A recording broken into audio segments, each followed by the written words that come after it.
Welcome everyone to this conversation with Marike of the Circle of Resilience. And yeah, you've been seeing her, you've gotten to know her a little bit already, but today it's all about her wisdom, her story, her practices. And as always, we first start by tuning into ourselves, coming back to our own body and breath.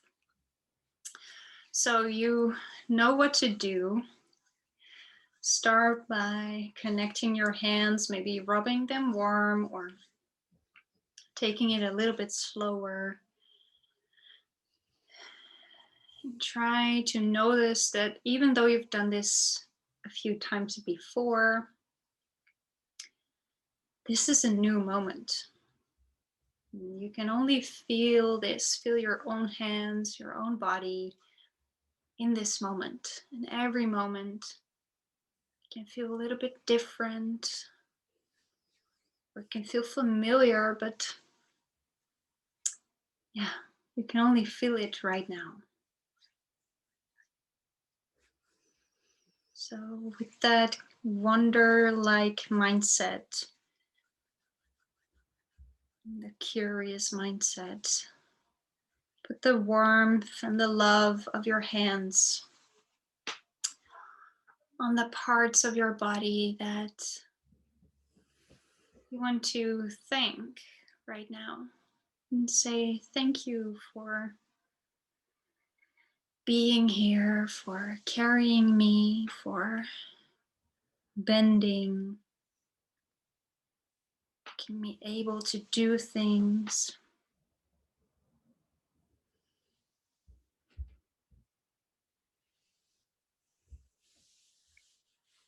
Be a little gentle with yourself, or a lot of gentle.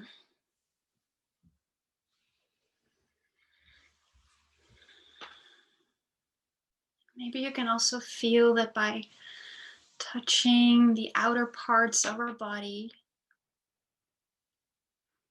there's even beyond that physical line, there's a little bit more of you. Your energy field, your cocoon, your aura, your space. So even beyond your body, there's a little bit more of you. You can also try to feel that.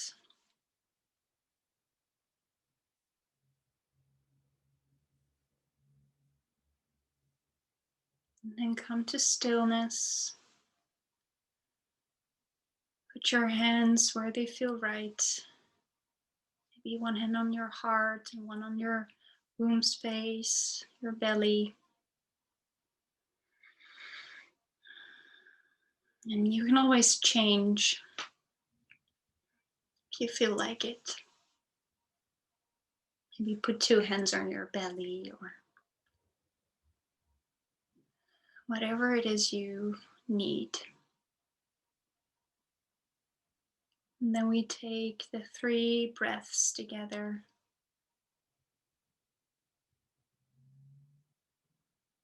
On our inhale, we let everything that's from the past, the recent past, or from long before, we let that come up on our inhale. On our exhale, we slowly let it go out of our bodies, out of our energy field, just for now.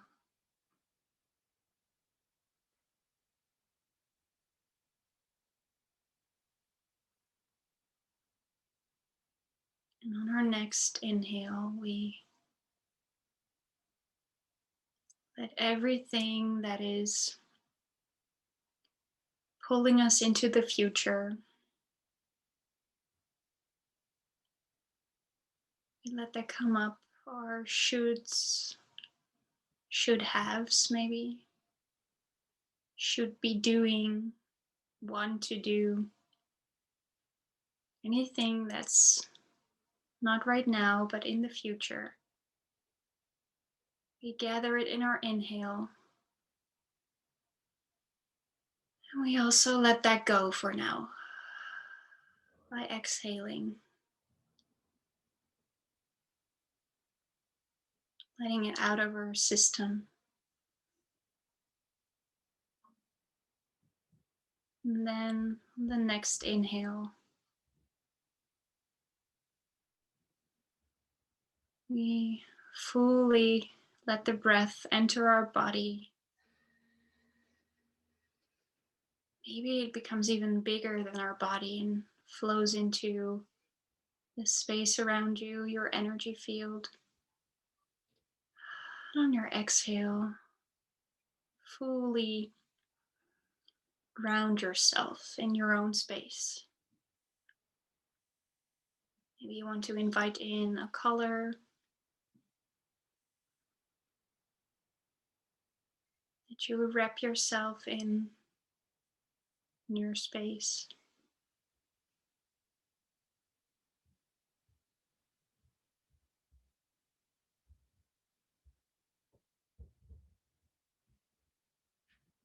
And by keeping our attention with ourselves and with our cocoon, we can slowly move a little bit. See that while you move, the energy field moves a little bit with us. You keep your attention with yourself, and in your cocoon, you grab your candle if you want to. And then we light it together. So I light this one for Marike and me, for our conversation. For anyone in our circle, anyone around our circle, the circles that are connected to our circles. For anyone in the world who is on this path or will come on this path. I do believe that everyone has their own way of showing it and coming there. So I invite in everyone in this candle. And also our inner childs, are the little parts of ourselves that we can care for, and that, you know, when being brave and open-hearted,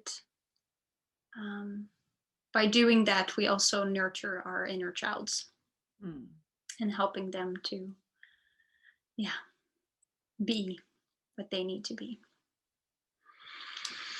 Then I always ask Marike, is there anyone you want to add to our candle? Yeah, I'd like to add my lineage. So my mother and her mother and her mother and her mother, and then my daughters. To my dad's side as well. So my dad's side, my mom's side, just this flow of life. Yeah, because I can feel gratitude for being here. Mm. Yeah. Because of them, you can be here. Definitely. And I'm grateful that you are, because as we shared in the conversation where we swapped and I was the one talking, I already said it, but to me, you are truly someone who not only tells stuff, but lives it. So to me, you're truly someone who dares to walk her talk, practice what you preach. And those sound a little common maybe, but it goes deeper than that. You are, to me, you are,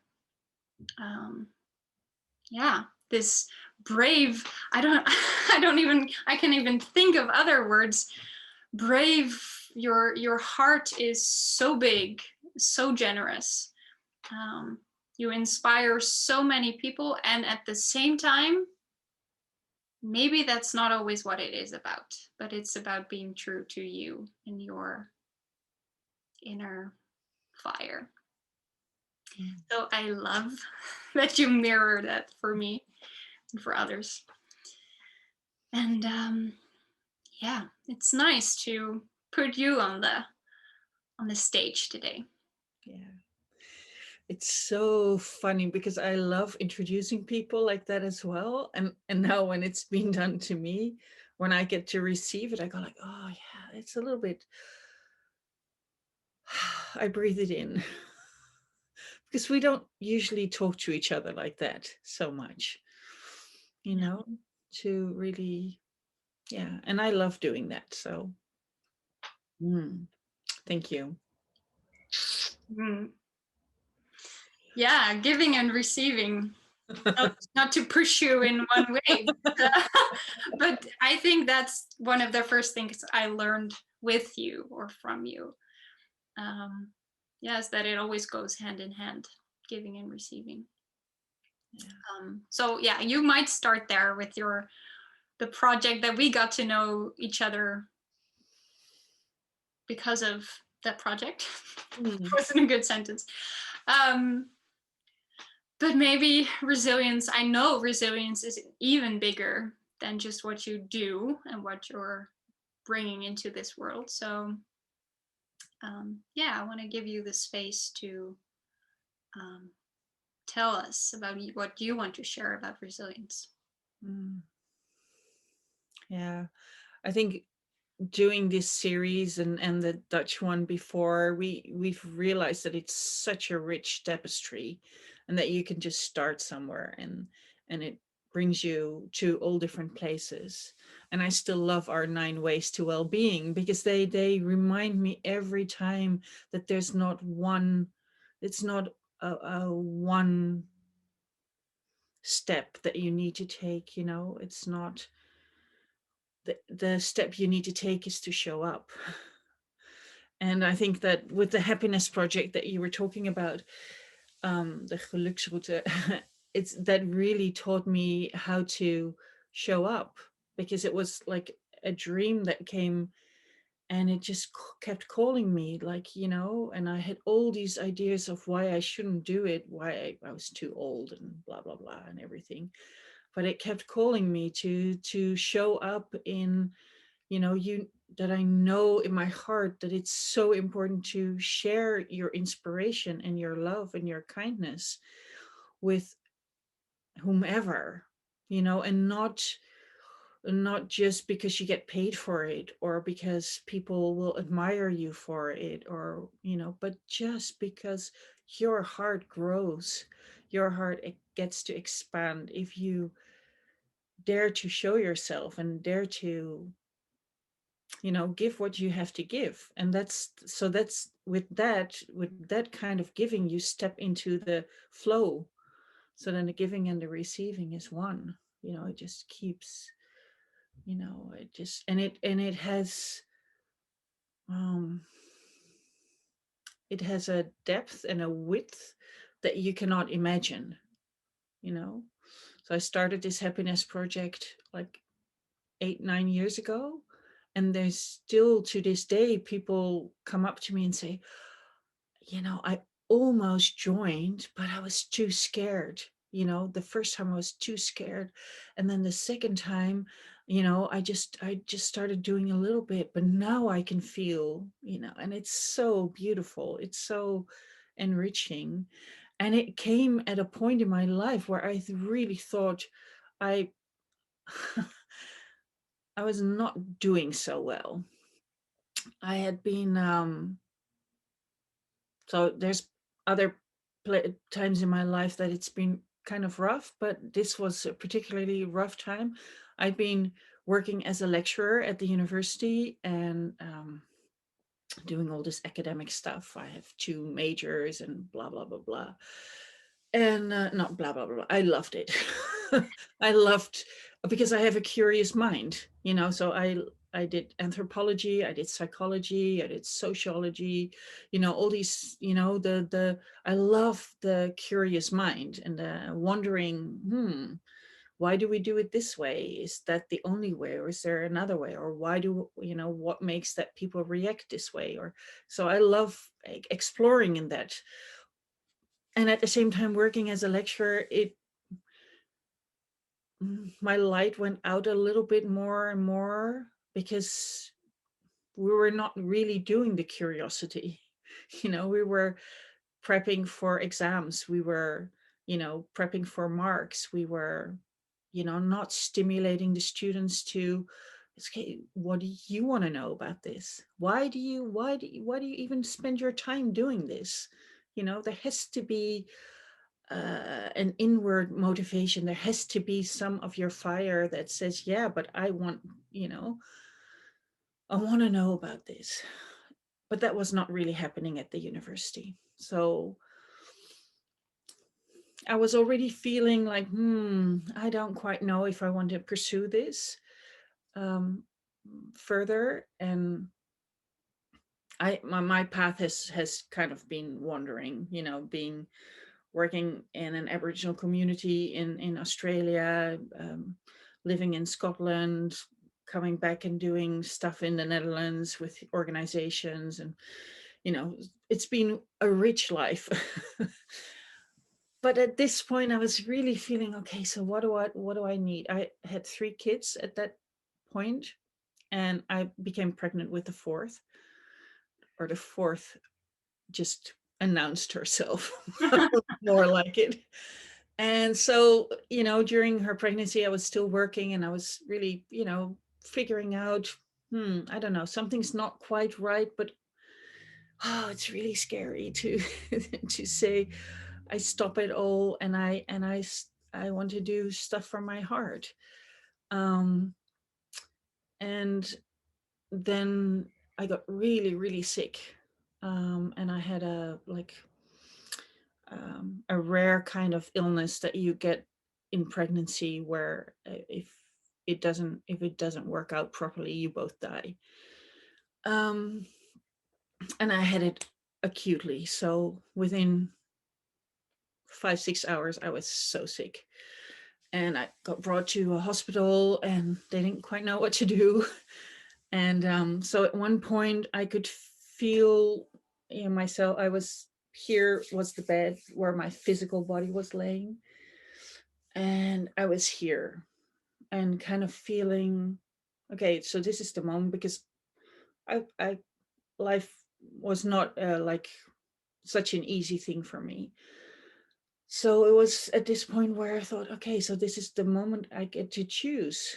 Do I choose to live, or give up, or not give up, but, you know, like, okay, go. And then I thought, well, I cannot have her be born. I cannot have my baby girl be born from a dead mother. That's not the way to go. So I kind of got back, but at the same time, just and realizing that I really chose life, and I really chose the preciousness of life. Um, but I kind of forgot that by saying yes, I also had to kind of find my way through all the mud I'd been pushing aside by that I didn't want to feel. So it was like just very intense, and my system was in shock. So, my body was just like, what happened? My blood count went down, my heart rate went up, my everything was just like slowly shutting down. So it took a while before I kind of started healing from that. And then with 4 kids, young kids, it's not always easy to find these moments to really focus on yourself. Um, Yeah, so that was a bit of a journey, to put it mildly. But I knew that if not, then when? I knew it was also a wake up call to, I think, stop, because I've always really believed uh, in the possibility of people to grow and learn. And I don't believe in, oh, this is just the way I am, and there it stops. It can be, oh yeah, this is the way I am because that's what I learned. But, or end, you know. Um, yeah, so, but I always did that from like a little bit of a perspective of why am I not there yet? I know that there's a version of me that can be, you know, uh, more patient or more calm or more whatever. So, but I need to be there because I kind of was pushing myself all this time towards this expansion, and somewhere in that period, I couldn't do that anymore. It was like life was a train, and it was just going, going, going, going. And every time I thought, okay, I'll get on, I was just, so I could not do it on the same terms anymore. So I had to go in, and I had to really go into this place of self-compassion. And mm, yeah, what we talked about in your conversation, okay, do I actually love myself as I am in this moment? Now, I could love the vision of myself, but yeah, to love myself with all the flaws and things that were happening was a little harder. Um, and Yeah, one of the things that really also helped me in that transformation, because it really felt like a transformation, um, was to go and learn from the lessons of nature, kind of um, to go into this knowing that I am not separate from nature. I am nature. So if nature moves in cycles, so maybe then I also move in cycles. And so I don't have to, be there all the time. I have to come down and not have a judgment on that. And yeah, I think that's the really where I learned um, about resilience in a loving way. I have always been resilient. I've never kind of given up on things. I'm actually pretty persistent in, yeah, kind of letting go is not my strong suit. Um, but this this kind of resilience was different because it was like it came from this place of I really don't know anymore. I know that life is asking me something, but I have no clue on how to do that, except that I want to like myself again. I want to love myself again. I want to enjoy my own company again. And I've been so, I don't know, but I do this, but I also felt like I was so stretched out that the tiniest thing would be like too much, too, I would go into this, no, it has to be like this. And so I kind of drove the people around me a little bit crazy every now and then by, just not having this yeah, this kind mm, attitude towards myself. So I was hard there, I was hard here, and it had to, I could feel that I could be softer there, but I was still hard here. So I tried really hard to be soft there, but because I was so hard here, it kind of, mismatched every now and then. So coming back to that moment that I chose life, um,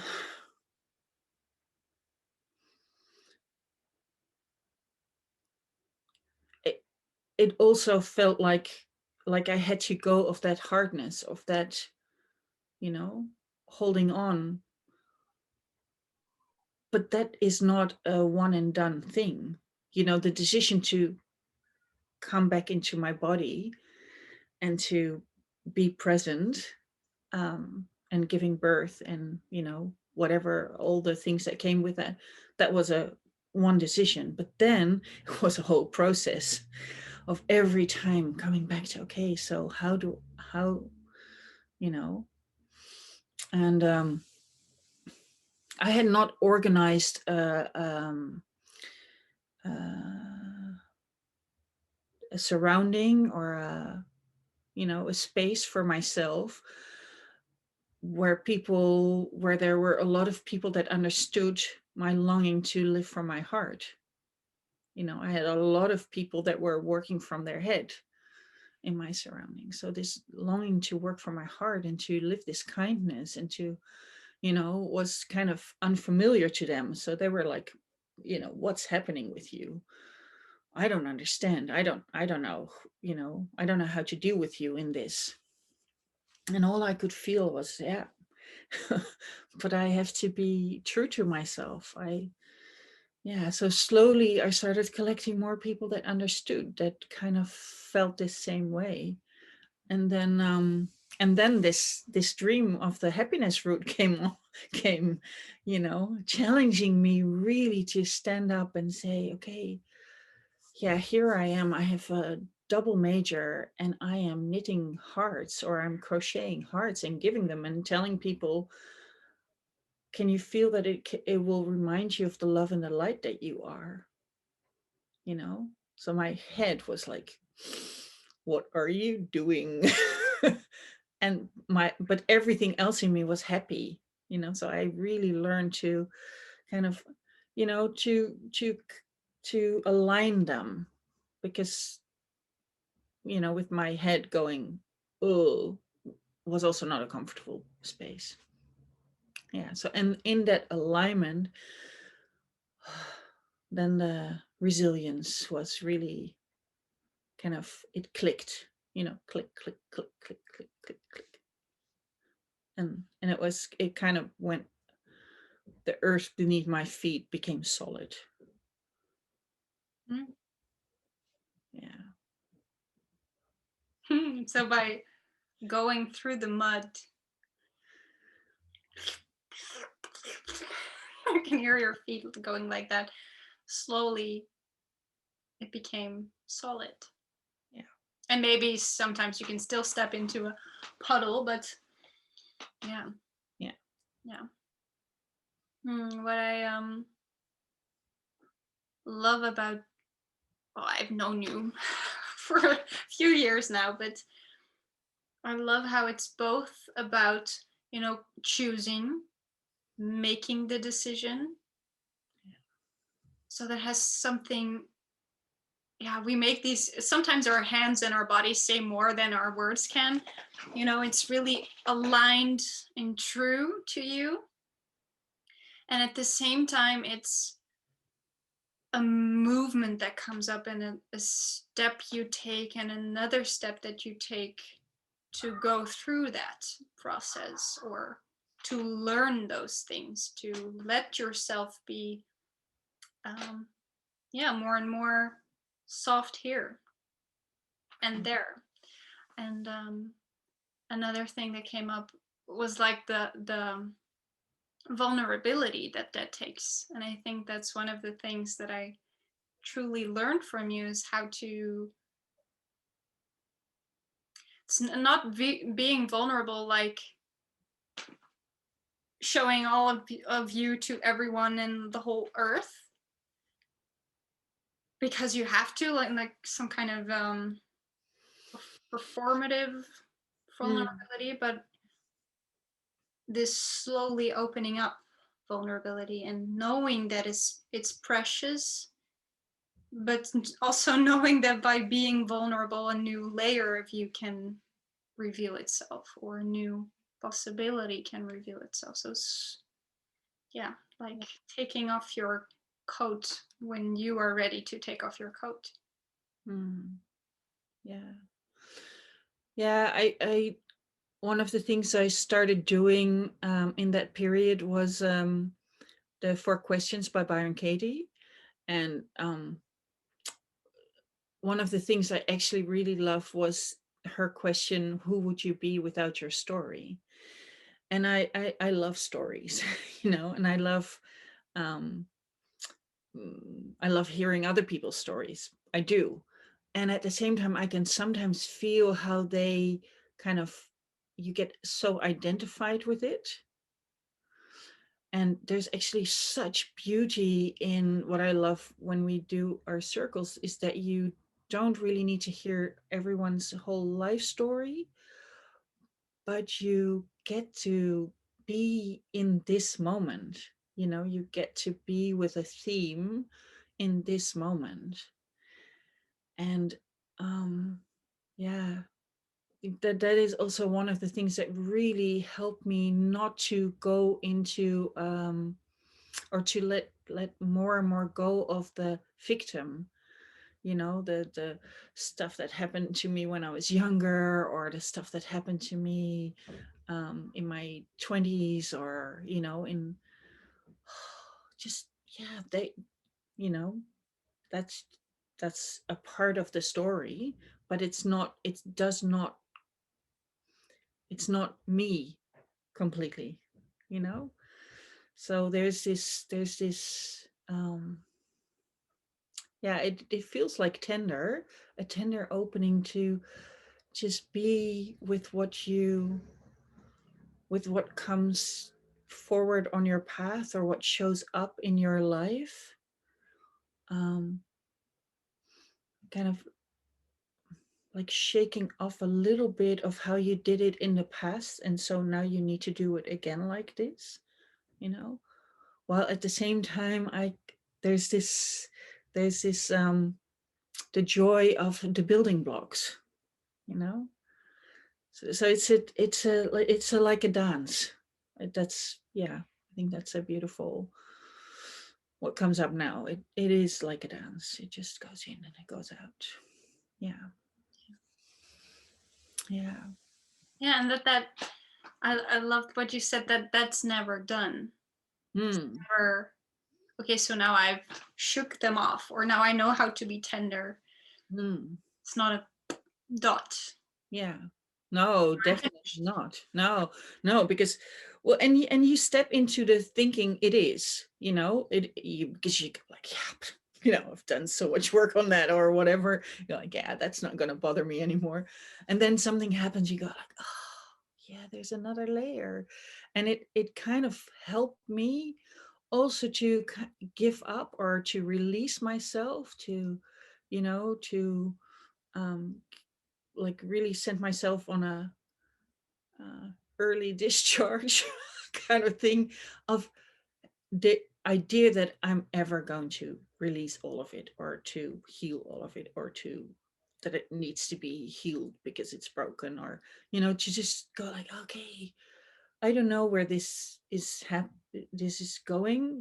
I know this step, and then I'll see the next step, and then, yeah, so there's this letting go of reaching a point where it's not going to bother me, or it's not going to be, because I want to live a life with an open heart, so I cannot not be touched by things, you know and I think that uh, with the happiness project, that was really going beautifully, and in all different places it was happening, and I was really also exploring this subject more and more, and just feeling, oh, this, there's so much happiness, and it's so beautiful, and it just expands, and it's everywhere, and it's, what a beautiful life. And then the father of my kids died like that in the middle of the night, and no one was there. And I was like, okay, I did not quite see that coming, you know? And it, even if we were not living together at that moment, he was still so important in my life. And of course, in my children's life. And so that was like such a, like such a, it was both um, like a excruciating raw moment, and it was also a very clear moment that I was going to keep living my life from a kind heart, that I was going to keep doing what was important to me in my heart, because it just could be over, and I had experienced it myself, and I was, blessed to be able to come back, and now I experienced it with him, and he was gone, and even if there's this whole idea that, there's the different realms and everything, and that's perfect, but he was gone in this life, in this form, in this human existence. So our book was closed. Well, that was a really loud, but it felt like a really loud, you know, like a point of no return. So, and so kind of coming back to what I learned about nature is that, and what I would like to share is that I really felt into the power of water, and in the power of letting your tears flow, and in the power of being in the flow. Um, and the grief needs to flow. And I think we did that right away. And I think all the things I did before that moment, kind of let me be fully present in that moment, with the so the resilience was not about being strong in that moment, like, but the resilience was going to surrender in, this is so raw, this is so much. I can only cry, I can only just, not necessarily I can only cry, but I have to cry to open up the other things again. Yeah. Mm. And so I kind of hope that life has not like these major big things in store anymore. So I do knock on wood every now and then, because I think, yeah, it's okay. Kind of let me do this more. But it really brought such depth as well in what it means to fully embrace life. Mm. Yeah. And so in like surrendering to, if I give to the fire, so it can be transformed, and then the wind takes it to places somewhere else on the earth, and then the rain, the water, or it comes down to the earth, and then the rain brings it into the earth, and it can be like like um nourishment for the next cycle. So this cycle of things, it really has brought me such, um yeah, I would say peace of mind in surrendering and embracing the now moment. Yeah. Mm. Yeah, and embracing all of the moment, Yeah.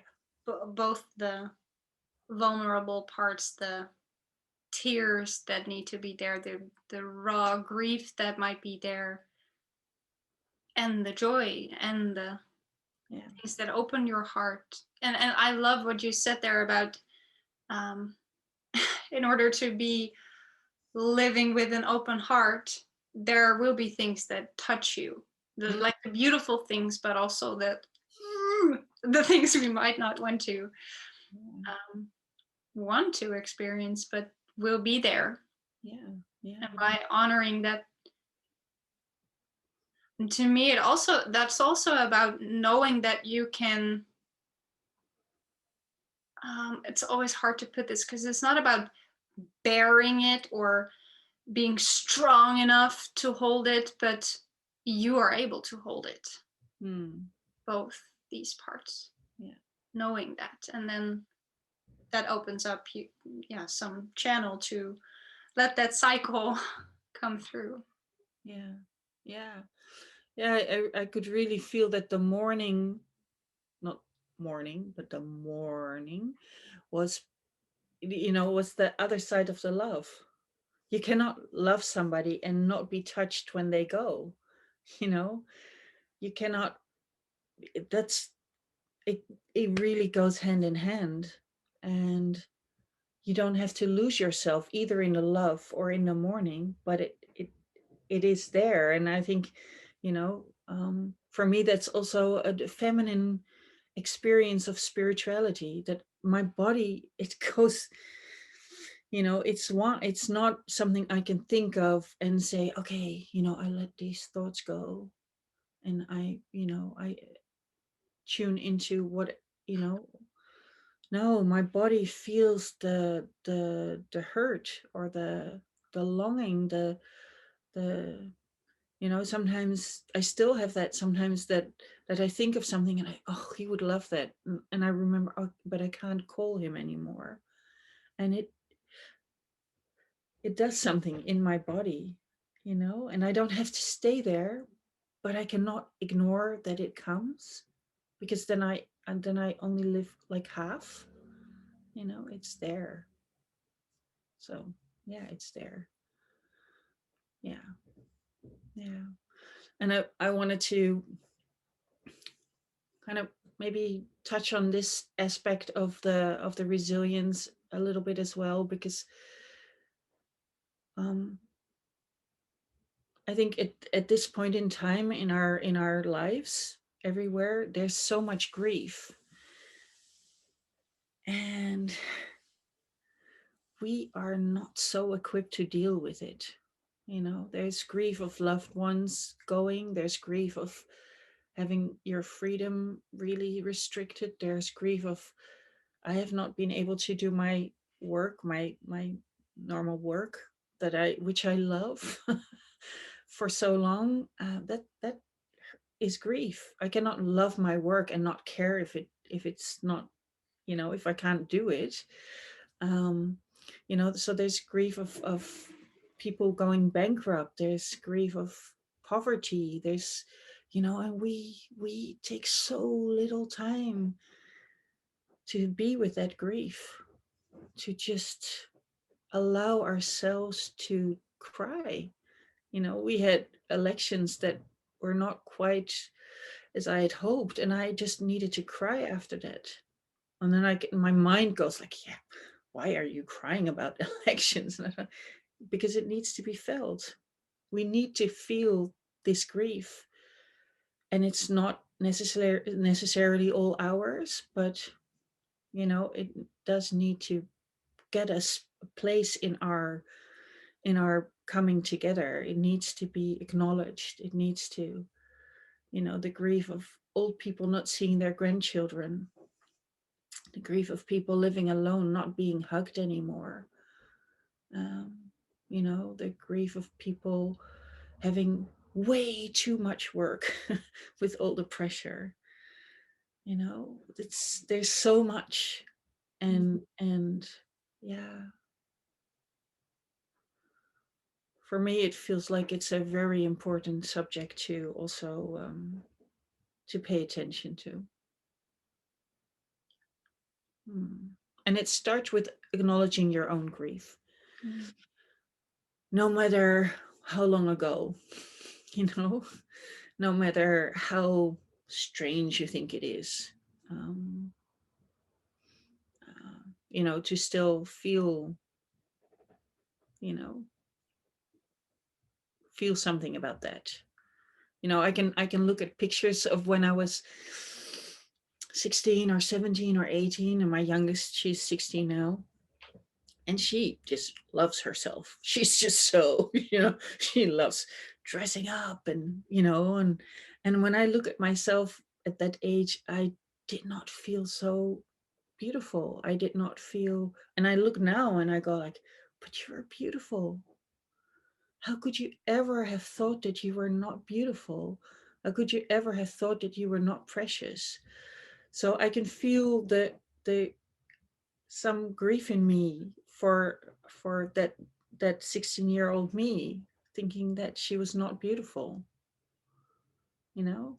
And I don't have to stay there, but it is there. It's part of me. It's part of my journey. And it makes me more kind of more allowing or sensitive to when someone else is there, so I can be next to somebody when that's happening, when I do a coaching and I can be next to somebody needing to feel that moment, needing to feel that grief, needing to feel that I let myself down in that moment. Because I truly feel that if you allow that, then you come into a space of grace. Yeah. We're coming full circle on your journal now. Yeah, I love it's been beautiful taking that with me. Yeah. Yeah. Can you guide us Hmm. on how to come to our tears? How to, I love how to, this saying of invite your fears to tea. Now it might be invite your tears to tea. Yeah. So yeah, please share with us how you do that. This morning I was reading this book, which we both really, really love. And it says, "What do we do when our hearts hurt?" asked the boy. "We wrap them with friendship, share tears and time, till they wake hopeful and happy again." And so I love that idea that for our hurt hearts, we need to allow the tears, and everyone has sadness in their lives. So you might as well take good care of it. Yeah. So this is not so much about making it heavy, but to really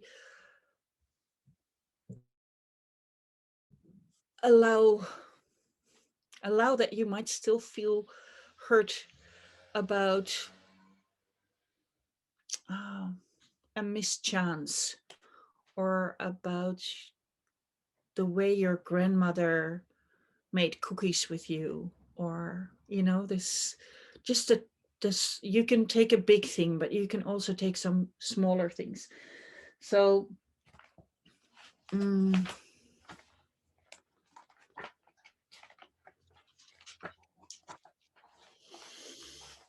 I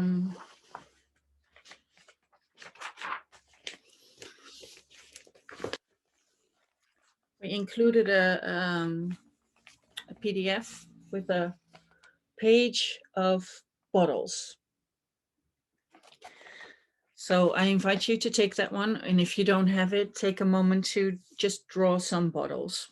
They don't have to be exquisite. uh, I love doing this more creative stuff, that you give yourself like one line bottles, or one line, a perfume bottle or a regular bottle or whatever. And then make it make 5 or 6 of those bottles.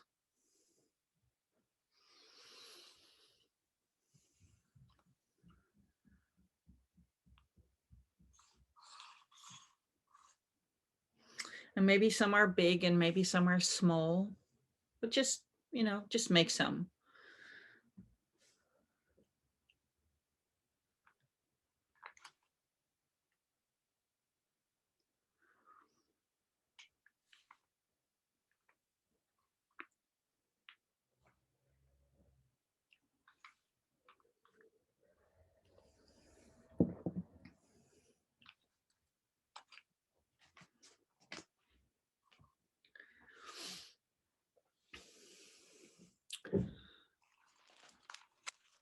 Yeah. And then you take a moment to put your hand on your page with the different bottles.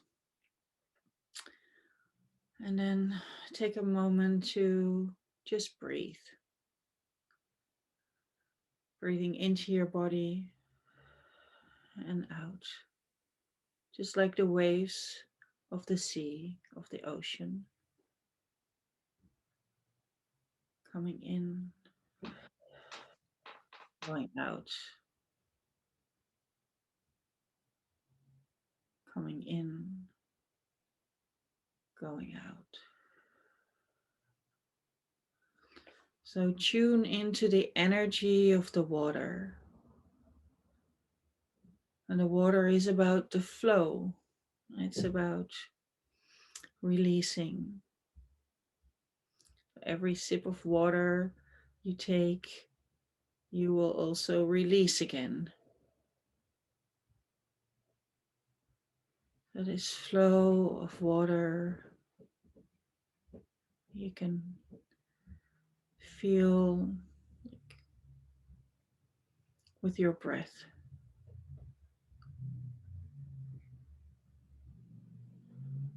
And then you can kind of check in with your tears that they also want to flow.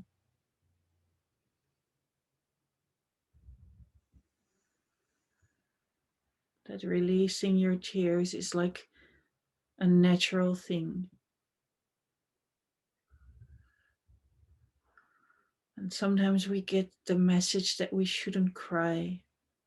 No use crying over spilled milk. Or are you still crying over that? So we hold in, we hold back. We kind of build a reservoir in ourselves with uncried tears or unloved tears, unnoticed tears. And for our own health and our resilience, we need to let them flow so they can go.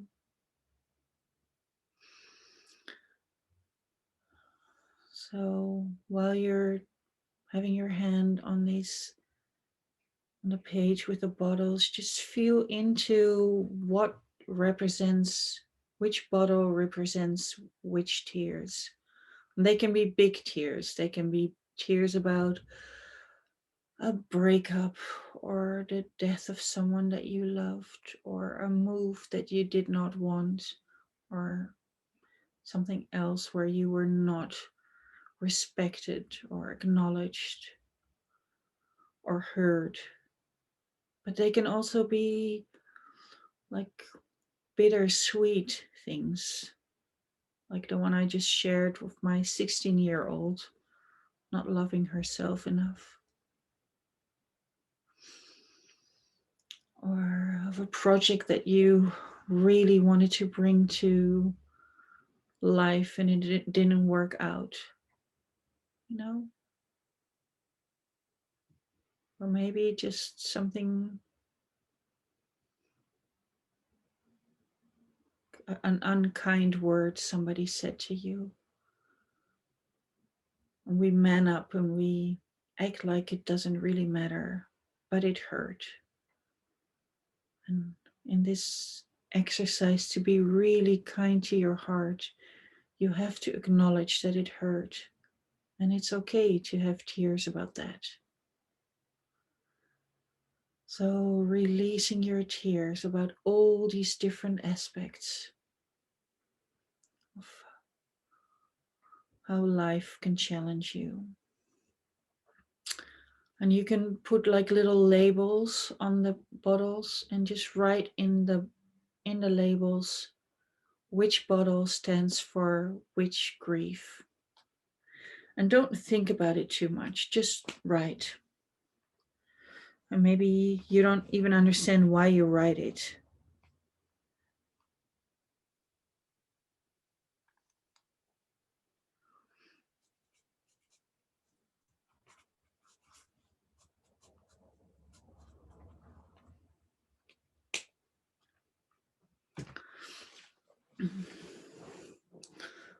Or you think, oh, but that's not really that important. Why does it come out of my pen? It comes out of your pen because it needs to come out. And then you can take coloring, like pencils, or you can take paint, or you just use a crayon or a marker, and you fill the bottles up with however much tears there are still inside. So maybe some bottles feel really full because you have not thought of it a long time. You kind of feel, oh, would be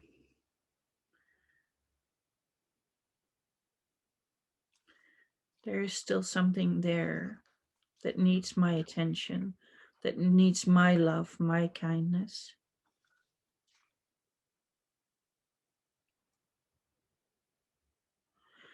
And sometimes the big things, we've actually kind of dealt with that because they're so in our face that we have no choice.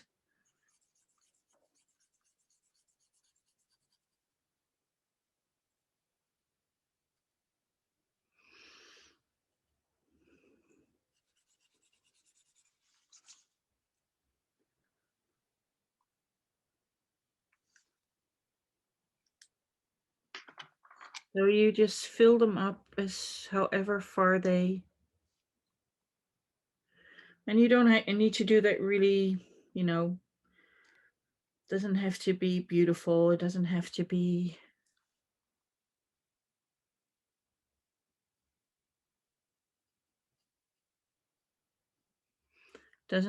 perfect.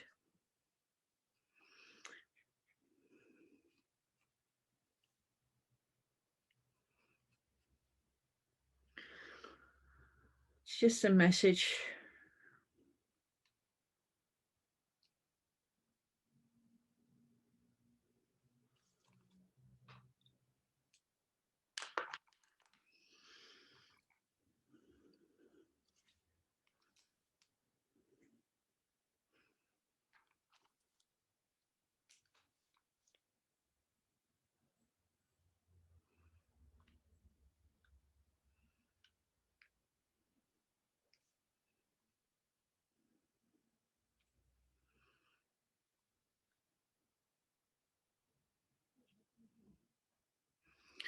And maybe you can feel that when you are paying attention, it already changes.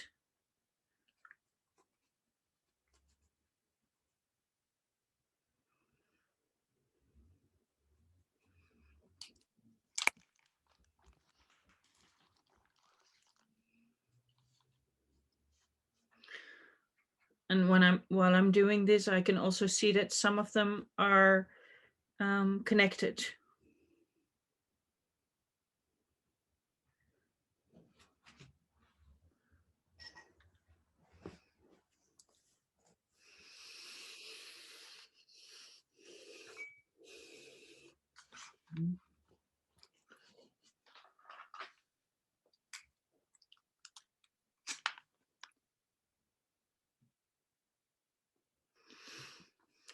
So I can share a little while you still finish up.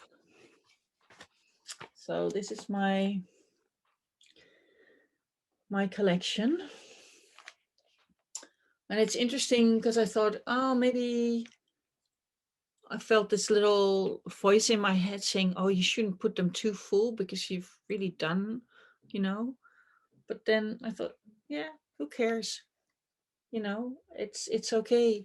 So this one is about how I have this kind of sadness, how I've told myself so long in my life that I was not creative. Um, and how it sometimes just still comes up because I've told myself for so long that I was not creative. Um, and so this is for my 16-year-old. Could really feel, um, I guess maybe because my youngest is 16 now, so it's really, she really mirrors to me how not embodied I was at that time and how she is. And yeah, you know her. She's pretty there. And so I feel for that girl that I was. Um, and so there's one for a friend of mine that I have not seen for a long time.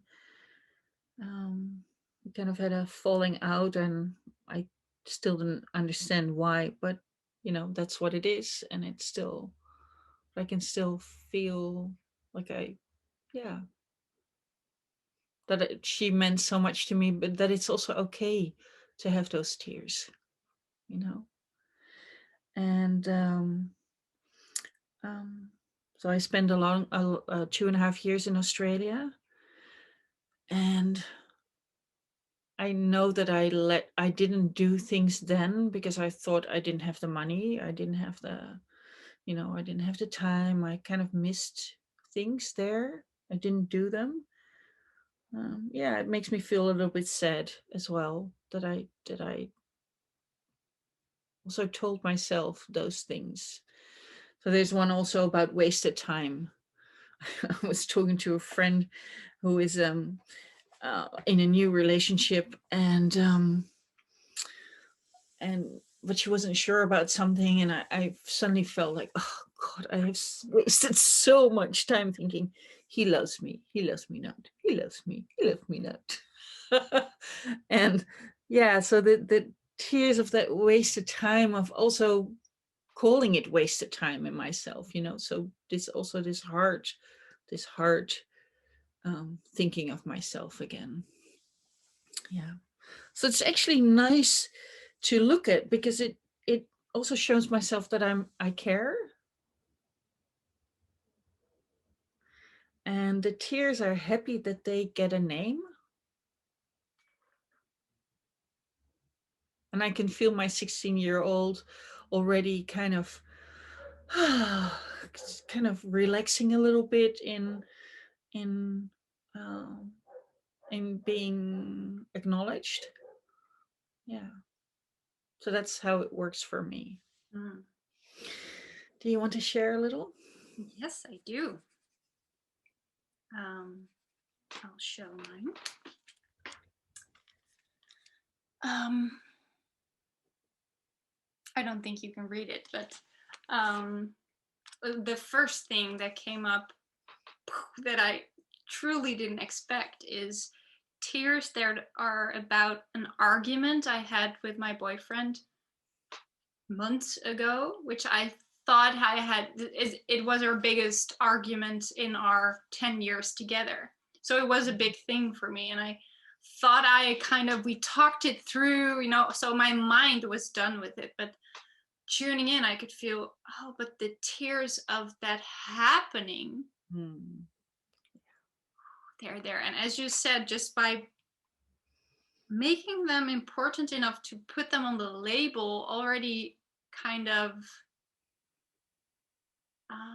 made them sigh a little bit of, okay, thank you.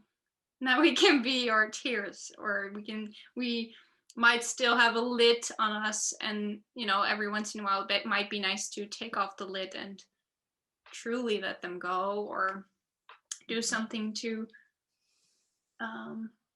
let them do their purpose.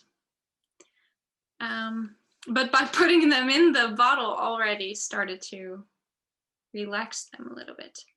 And then there's one for the helplessness of seeing people that I love feel hurt. Mm. And it's funny because sometimes I think I feel their hurt, but actually it's my hurt and not being able to do something for them. You know, and of course I can do things for them, but Yeah. I cannot take their pain away. And that pain of Mm. not being able to do that, that's my pain. Yeah. And and then there's one that I called feeling stupid. There's so many moments that popped up that are all about having the notion that you're not equipped, or I'm not equipped enough. I don't know enough. I'm not even if you've seen our the conversation with me, I'm not entitled enough to have an opinion because I don't know enough. You know, all those moments tied together is the feeling stupid, feeling I'm not part of the conversation.